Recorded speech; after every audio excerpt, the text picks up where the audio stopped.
우리가 이스라엘 선교 순례를 가게 되면은 팔레스타인 이 지중 해변에 가이사랴라고 하는 도시가 있습니다. 로마 황제 가이사를 기념하기 위해서 세운 도시죠. 도시 자체도 오늘날로 말하게 되면 신도시로 그렇게 세워진 거예요. 그래서 도시가 마치 그 로마를 본뜬 것처럼 그렇게 도시가 구성되어 있습니다. 원형 경기장도 있고요. 그 로마 사람들이 목욕을 즐겨 했는데 목욕탕도 있고 그렇게 구성되어 있습니다. 이 가이사랴에서 바울이 3번 재판을 받게 돼요. 벨릭스와 베스도와 아그리빠에 의해서 3번 재판을 받게 됩니다. 그런데 이 3번 재판 과정 가운데 유대인의 음모가 있어서 바울이 내가 가이사에게 상소하노라 하매 바울이 로마 황제까지 가서 재판을 받게 됩니다. 그 재판을 받기 위해서 이제 바울이 가이사랴에서 이 배를 타고 지중해를 건너서 그 로마까지 가게 되는 것이죠. 그런데 바울이 배를 타고 로마까지 가는 과정에 지금 사도행전 27장 말씀을 보게 되면 뭐를 만나게 된다 말씀하고 있습니까? 유라굴로라고 하는 이 광풍을 만나게 되죠. 14절 말씀이에요. 13절부터 한번 읽어볼까요? 남풍이 순하게 불매 그들이 뜻을 이룬 줄 알고 닷을 감아 그레데 해변을 끼고 항해하더니 얼마 안 되어 섬 가운데로부터 유라굴로라고 하는 광풍이 크게 일어나니 바울이 항해하기 전에 이미 배를 주관하는 백부장에게 이번 항해는 심히 큰 어려움이 있을 것이다 라고 얘기했지만 백부장이 바울의 말을 듣지 아니하고 항해를 강행하는데 바울의 말대로 그 항해에 큰 어려움이 닥치게 된 것이죠. 유라굴로라고 하는 광풍이 일어나서 배가 거의 깨어질 지경이 되었고 아무것도 먹지 못하고 구원의 소망이 전혀 없게 되었습니다. 20절부터 한번 읽어볼까요? 여러 날 동안 해도 별도 보이지 아니하고 큰 풍랑이 그대로 있음에 구원의 여망마저 없어졌더라. 여러 사람이 오래 먹지 못하였음에 바울이 가운데 서서 말하되 여러 날 먹지 못하고 바람과 풍랑에 구원의 소망이 전혀 없는 배 안에 있는 모든 사람들이 배 안에 바울을 포함해서 276명이 있었는데 다 이제 죽었구나. 구원의 소망이 전혀 없는 상황 속에 있었어요. 그런데 주님께서 바울에게 나타나셔서 말씀을 해주셨고 바울은 주님이 주신 말씀을 붙잡고 죽음의 바다 한가운데서 소망을 외치게 됩니다. 바울이 어떠한 소망을 말하게 되었을까요? 23절, 24절 읽겠습니다. 내가 속한 바 곧 내가 섬기는 하나님의 사자가 어젯밤에 내 곁에 서서 말하되 이 하나님의 사자라고 하는 표현은 예수 그리스도에 대한 표현으로 여러분들이 이해를 하시면 되겠습니다. 예수님께서 어젯밤에 내 곁에 서서 말씀했다라고 하는 거예요. 그런데 예수님에 대해서 또 자신에 대해서 바울이 어떻게 표현합니까? 내가 속한 바 내가 섬기는 하나님의 사자예요.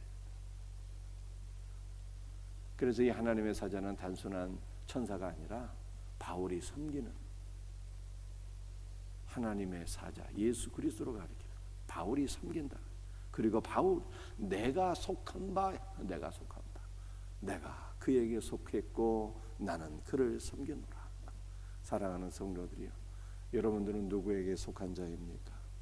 우리는 세상에 속한 자가 아니라 세상으로부터 부르심을 받아서 주 예수께 속하게 되었어요. 우리는 예수께 속한 자예요. 우리는 예수님의 것이에요. 우리가 예수님의 것이 될 때 우리 주님은 어떠한 상황 속에서도 우리를 버리지 아니하고 우리를 지켜주시고 보호해주시고 책임져 주실 것을 믿으시길 바랍니다. 주님의 것이니까 주님이 책임져 주시는 거예요. 내 것이라 주님께서 말씀하십니다. 주님의 것은 주님이 도장을 찍어주시고요, 아무도 건들지 못하도록 그렇게 보호해 주시잖아요. 주님의 것인데 주님께서 도장을 딱 찍어주셨는데 감히 누가 건들겠어요? 그래서 우리는 우리의 소속이 중요한 거예요. 우리는 주 예수께 속한다. 정말로 그렇습니까?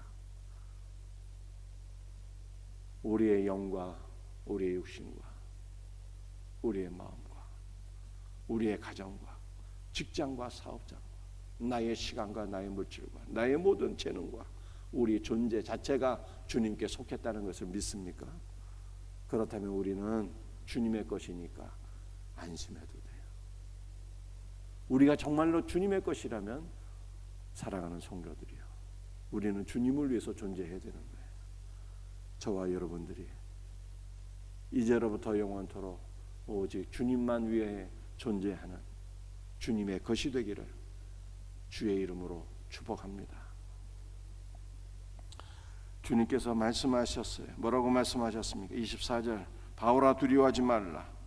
내가 가이사 앞에 서야 하겠고 또 하나님께서 너와 함께 항해하는 자를 다 내게 주셨다 하였으니. 사랑하는 성도들이여, 복음을 증거하는 모든 여정, 신앙생활하는 모든 여정, 주님을 섬기는 모든 여정에는요 반드시 사탄의 역사가 있어요. 사탄이 가만 보고 있겠습니까? 방해하죠. 해방합니다. 그래서 유라굴라 강풍이 그 복음의 여정에 있었던 거예요. 그런데 주님 말씀은 두려워하지 마라 이렇게 말씀하시죠. 왜냐하면 주님께서 이미 사탄의 권세를 십자가에서 멸하시고 승리하셨기 때문에 두려워하지 말라. 원수마귀가 우는 사자처럼 으르렁거리고 있지만 다 쇠사슬에 묶여서 꼼짝달싹 할 수 없는 소리만 지르는 사자에 불과하니 두려워하지 말라. 주님 말씀하시는 거예요. 그러므로 사랑하는 성도들이여, 여러분의 상황 속에서 어떠한 일이 벌어지든, 가정에, 직장에, 사업장에, 우리 자녀들에게 어떠한 어려움이 닥치든 걱정할 것 없어요. 주님이 지켜주시는 거예요. 그 성경에서 가장 많이 반복되는 단어 가운데 하나가 두려워하지 말라요. 두려워하지 말라. 주님께서도 우리에게 늘 두려워하지 말라고 말씀하시죠. 두려워하지 말라.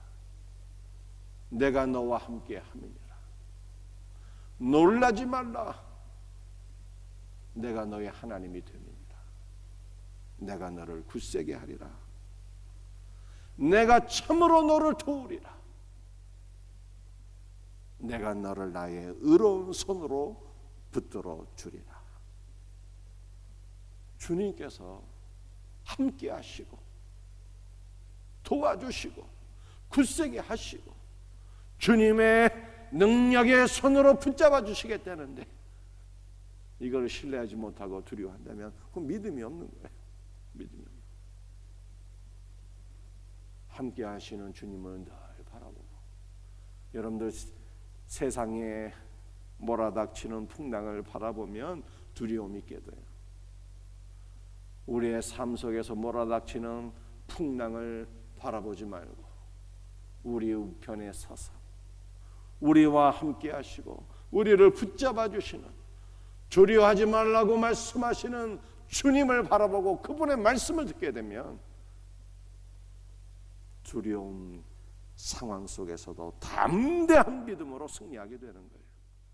주님을 바라보시고 주님의 말씀을 듣는 우리 복된 성도들이 되기를 주 예수의 이름으로 축원합니다. 그런데 24절에 이렇게 말씀하셨어요.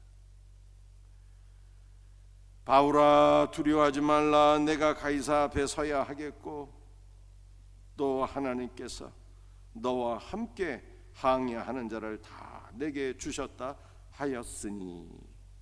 그러니까 24절은 세 가지 말씀으로 되어 있어요. 첫 번째는 두려워하지 말라. 이건 제가 설명드렸습니다. 두 번째 말씀은 내가 가이사 앞에 서야 하겠고예요. 이것은 네가 로마에 가서 가이사에게 재판을 받는 모든 과정을 통해서 고난을 받겠지만 너로 인하여 복음이 증거되리라. 로마에 가서 복음을 증거해야 된다는 거예요. 세 번째 말씀, 너와 함께 항해하는 자를 다 너에게 주리라. 이렇게 말씀하셨어요. 지금 지중해 바다 한가운데에서 유라굴로라고 하는 광풍을 만나서 276명이 다 바다에 빠져 죽게 되었는데, 그러나 주님 말씀하시기를 276명 한 명도 죽지 않게 하고 다 살아나리라. 내가 이들을 너에게 주리라. 이렇게 하나님께서 말씀해 주셨어요. 여러분들, 이것은 무엇을 뜻하는 말씀인고 하면, 앞으로 바울이 로마에 가서 가이사 앞에 서야 되겠고 가이사에게 재판받는 과정을 통해서 복음을 증거하게 되겠는데, 그런데 이 로마에 가서 바울이 선교하는 모든 과정에 승리가 있겠다는 뜻이에요. 승리. 그 승리를 주님께서 미리 보여주셨어요. 무엇으로 미리 보여주셨습니까? 276명을 예수님께서 바울에게 주시는 것으로, 바다 한가운데서 바울을 통해서 276명이 구원받는 것을 통해서, 장차 바울이 로마에 가서 복음을 증거할 때 많은 영혼들이 구원받게 될 것을 미리 증거로 보여주신 거예요. 할렐루야, 얼마나 감사합니까? 그러므로 우리 주님께서는 우리에게 무엇을 주시는 분입니까? 우리 주님께서는 우리와 함께 하시고 우리를 구원하실 뿐만 아니라 우리 주님께서는 우리에게 늘 이기게 하시는 분이에요. 승리하게 하시고 사명을 감당할 수 있도록 역사하시는 분이 바로 예수님이다. 바로 이것을 성경에 말씀하고 있는 거예요. 그러므로 바울이 예수님으로 승리했던 것처럼 우리도 예수님으로 말미암아 승리하는 거예요. 예수님의 승리는 우리의 승리가 되는 거예요. 예수님께서 십자가에서 부활 승리하셨던 것처럼 우리도 부활 승리하는 거예요. 바울이 지중해 바다 한가운데서 죽을 뻔했지만 주님께서 함께 하셔서 승리했던 것처럼, 그가 276명을 구원하고 로마 선교의 사명을 감당했던 것처럼 우리도 어떠한 어려움을 만나든지 함께 하시는 예수님으로 인해서 승리하고 사명 감당하게 되는 거예요. 사랑하는 성도들이요, 주님의 승리가 오늘 저와 여러분의 승리가 될 것을 믿으시길 바랍니다. 바울의 승리가 오늘 저와 여러분의 승리가 될 것을 믿으시길 바랍니다. 하나만 딱 더 살펴보겠습니다. 24절 말씀이 오늘 키버스, 가장 중요한 말씀. 24절 말씀을 다시 한번 읽겠습니다. 바울아, 두려워하지 말라.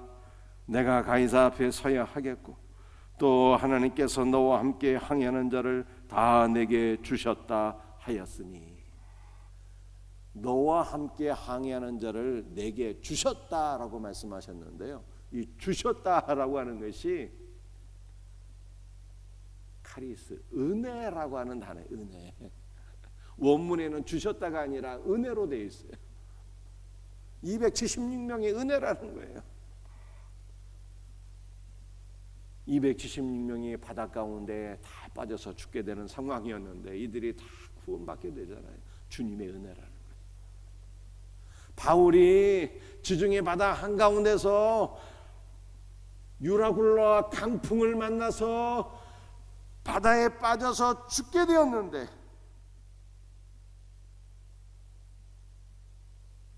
바다에 빠져서 죽게 되는 것이 아니라 유라굴로를 만났지만 바울이 다 그 배에 있는 사람들을 구원하잖아요. 근데 이것이 바울 때문이 아니라 주님의 은혜였다는 거예요.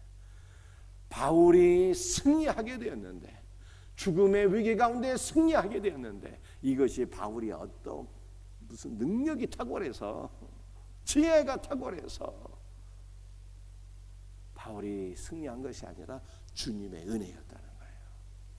주님의 은혜. 사랑하는 성도들이여, 우리도 마찬가지예요. 주님의 은혜로 구원받고 주님의 은혜로 승리하고 주님의 은혜로 사는 것입니다. 24절이 그렇게 말씀하고 있어요. 그러므로 오늘 우리가 주님의 은혜를 사모하고 주님의 은혜를 구합시다. 주여, 주님의 은혜로 바울이 구원받고 주님의 은혜로 276명이 구원받고 주님의 은혜로 바울이 승리했습니다. 주여, 우리에게도 은혜를 부어 주옵소서. 우리도 주님의 은혜로 구원받았사오니 주님의 은혜로 살아가게 하시고 주님의 은혜로 승리하게 하여 주옵소서. 기도하고 주님의 은혜로 날마다 승리하는 복된 성도들이 되시기를 주 예수의 이름으로 축복합니다. 기도하시겠어요?